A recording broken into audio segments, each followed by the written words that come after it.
How's it going, guys? Today we're going to be going over everything you need to know about playing Heimerdinger in Season 11.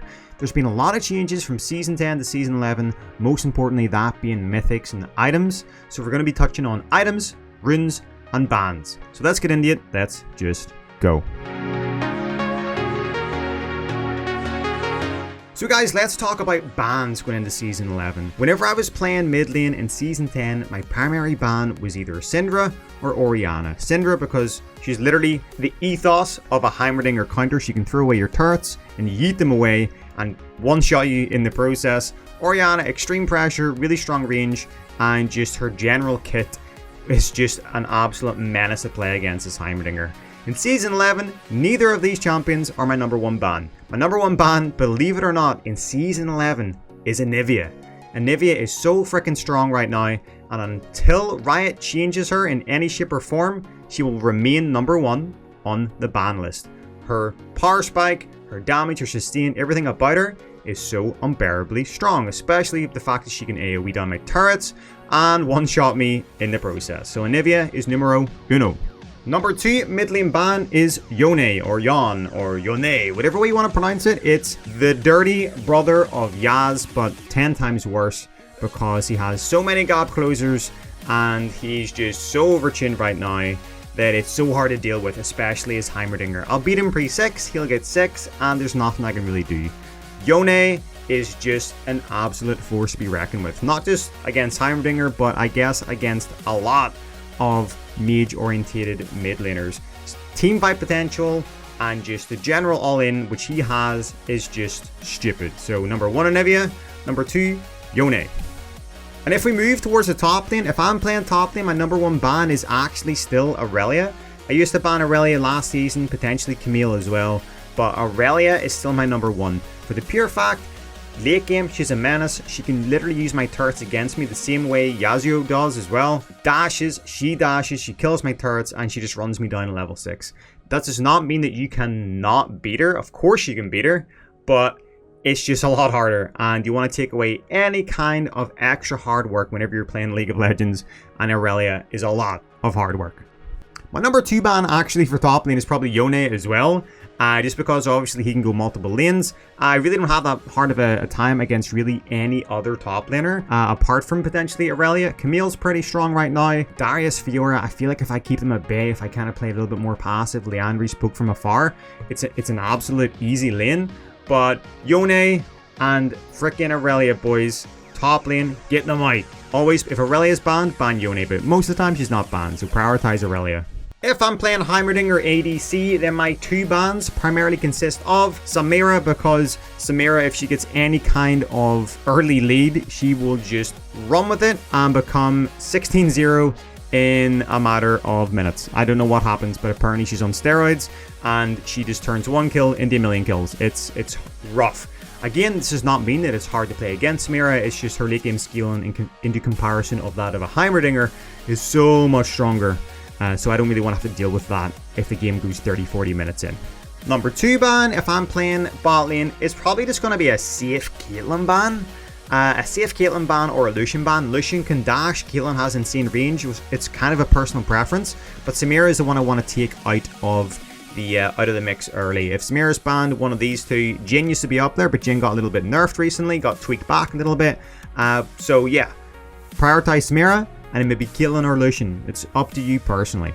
And if I'm playing Heimerdinger support, which I've started to a lot more recently, Imperial Mandate as a mythic has actually made Heimer support way better than he's ever been. You just have to have an ADC and a team which allows you to do it. But if I am to play Heimerdinger support, I'm going to be banning probably Leona and only Leona. Leona is one of the biggest counters to Heimerdinger bot lane, specifically because I cannot block anything she throws at me. If I get hit by her Zenith Blade or Zenith Blade, I'm done. There's nothing I can do. But where if I'm playing against a Thresh, a Nautilus, a Pike, I can block their hooks with my Q. So Leona, get her out of there. Don't play against her. You're going to get level 6. She's going to get 6, and there's nothing you can do. She'll ult you, then she'll Q you, then E you, and you're dead. There's nothing you can do. So get Leona. She's the number 1, 2, 3, 4, and 5 ban if you're playing Heimerdinger support. Just get her out. Yeet her out.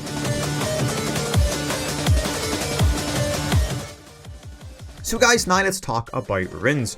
When I'm going into the mid lane, there's a few different variables which come into play, which would inadvertently change or influence my choice of rune. So this can potentially be the matchup. Am I playing against a melee matchup, or am I playing against a range matchup? Am I playing against a champion who I can 100 to 0 when I get level 6?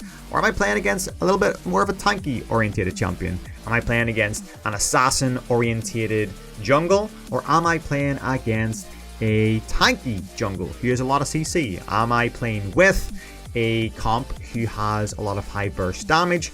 Or am I playing with maybe a lot more late game scaling champs who are more CC orientated? You know, am I going to be the damage, or are they going to be the damage? Am I going to be playing more utility, or am I going to be playing more of an assassin-esque role? So these are things which you have to take into consideration whenever you are playing Heimerdinger and whenever you are choosing a rune. Specifically, not just whenever you're playing Heimerdinger, but whenever you're playing really any mid lane champion.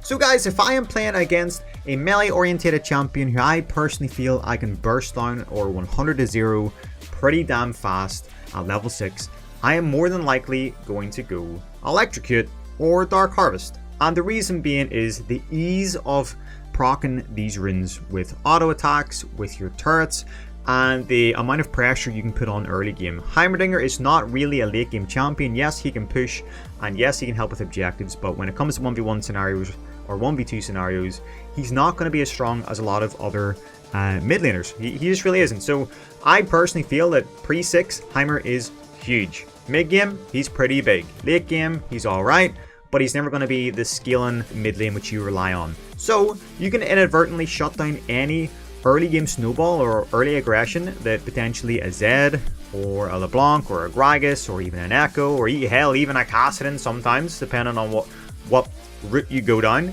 You can shut down their early snowball potential and a lot of their early aggression by playing hyper aggressive and just landing really, really well placed skill shots and damage when needed. You can bait them out when they get level 6, and yeah, you can get your snowball on the go way faster than they can. So Electrocute and Dark Harvest are my favorite runes to play whenever you're playing against matchups like this.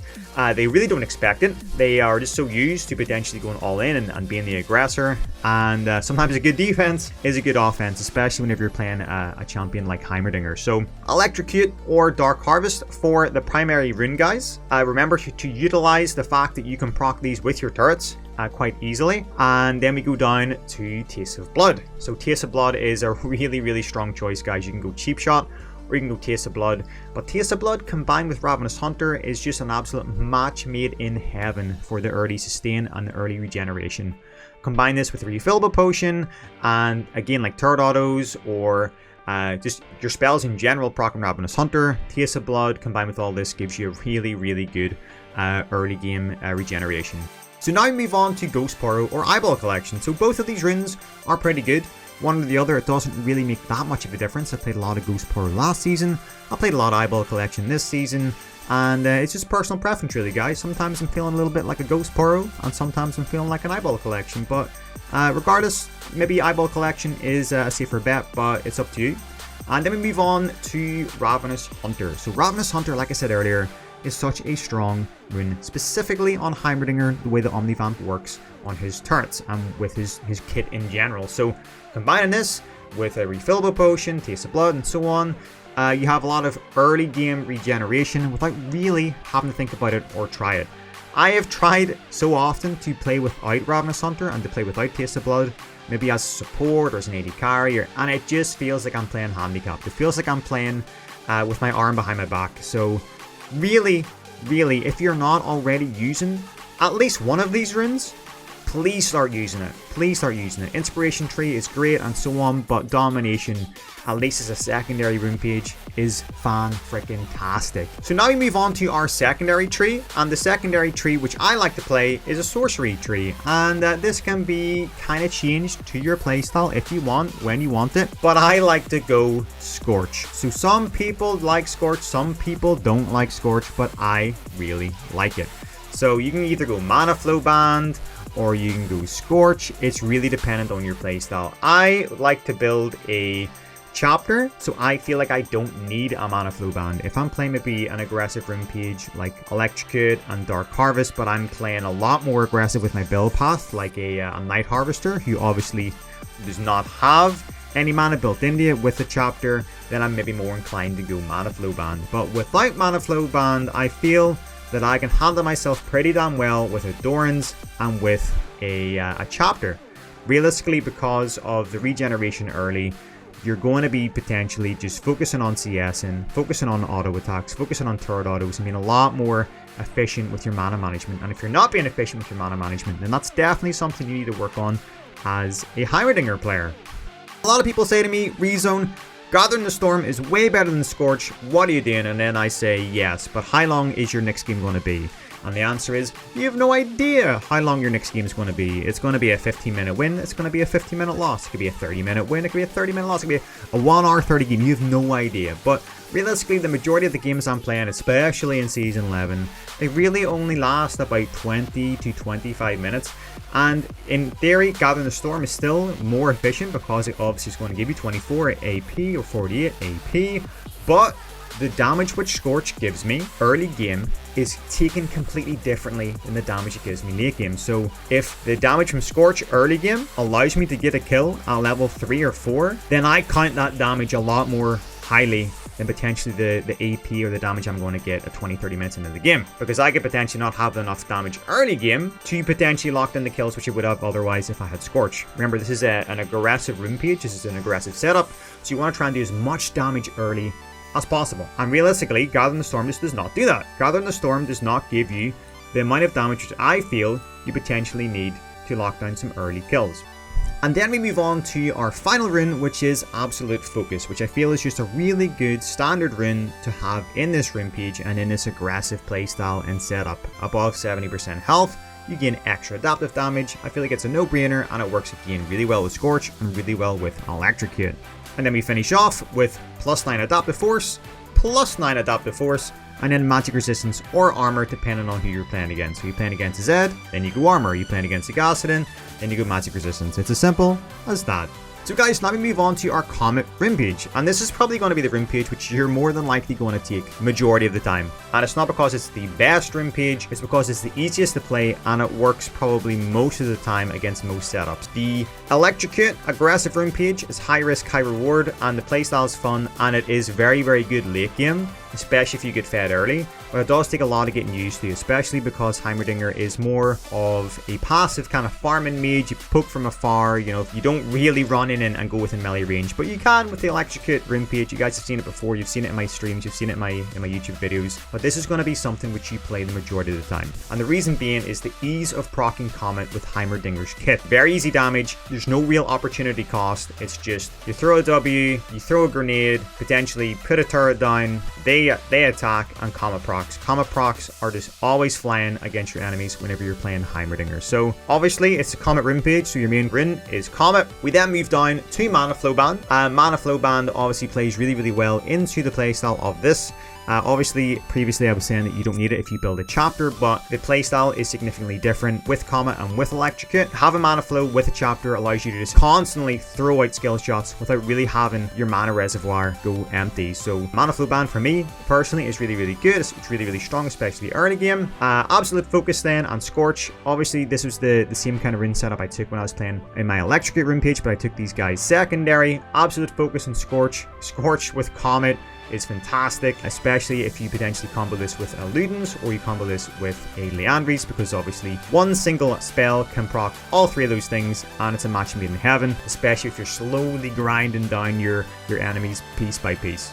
And then we move across to the Domination Tree, and of course guys, lo and behold, the Domination Tree has Taste of Blood and Ravenous Hunter because of the sustain and the pure awesomeness which they behold. Combo these things together, you have the sustain from Taste of Blood, the sustain from Ravenous Hunter, and then obviously you have the Mana Flow Band for the mana. It's a really, really good standard setup, guys. You can potentially go Inspiration secondary, but again, I feel like you are playing with your hand behind your back. But then again, you have crazy mana reservoir there if you go Biscuits, or you can potentially go Cosmic Insight and have a little bit more CDR. But it's all about your playstyle. But I feel like this is a good, well-rounded mid-lane rampage. So use it, abuse it. Whenever we move down to the bottom runes, it's Adapt the Force, and again, just like we said before, you can change this to magic resistance or armor depending on the matchup that you're playing against. Hell, you can even take 9 Adaptive Force and then change the other one to ability haste. It's all about your playstyle, but primarily Comet is the go-to. I feel like Comet is way better than Airy.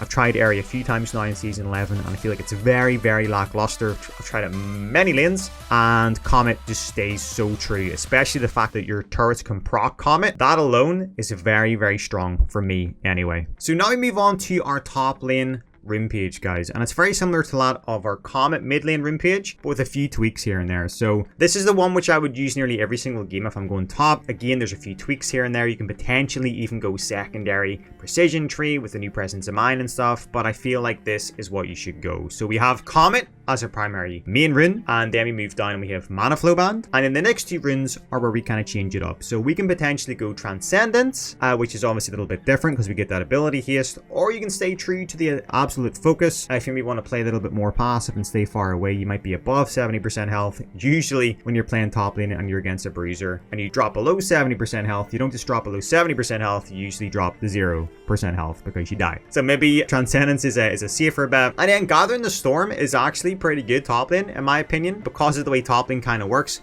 You're more than likely not going to get a kill pre-6 whenever you're playing top lane, guys. It can happen and it does happen, but due to the nature of who you're going to be playing against, you're more inclined to probably take Gathering the Storm to help scale into the mid game. And then we move across to the domination tree, exactly the same as we were in our mid lane rune page. We got Taste of Blood, we got Ravenous Hunter, and then Adaptive Force, and usually you're going to be playing against an AD champion, so we take armor. But again, your secondary tree can be mixed up a little bit. You can potentially go precision and have Presence of Mind thrown in there because Presence of Mind is a little bit better than it ever has been, but you have Mana Flow Bans, so I feel like you don't need Presence of Mind. But each to their own. This is what I play. Use it, abuse it. Let me know in the comment sections what you think.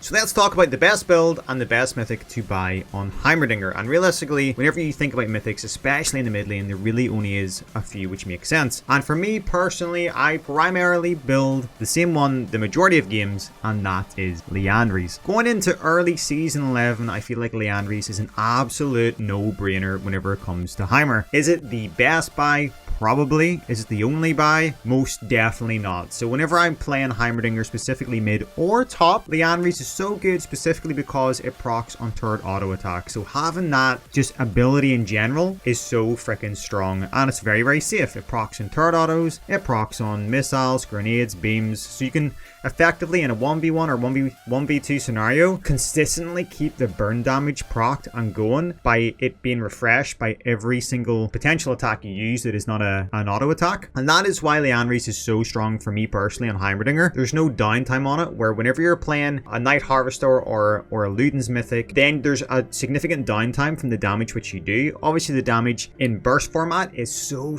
strong, but realistically over time and over the space of even a team fight, Liandry's is just so good. Although again, you've probably seen me play a Night Harvester Electrocute or Luden's Electrocute. Both these playstyles are really strong, specifically Luden's because of the movement speed you get from it. You can kite, you can do a pretty good amount of damage, then escape, especially if you have flash or you have a Rylai's built into your kit. Or Night Harvester, you can do a lot of damage in just one burst. You can do a death push and just send people to the Shadow Realm. Like, they literally evaporate if you get fed enough. It's so unbelievably strong, but high risk, high reward, just like playing Electrocute or Aggression in general. If you played Liandry's with Comet, it's just a very safe bet, and it's a very easy and just standard way to play Heimerdinger, and realistically against most matchups it'll work. Melee, range, tanky, it will work. It's just a really good mythic to go.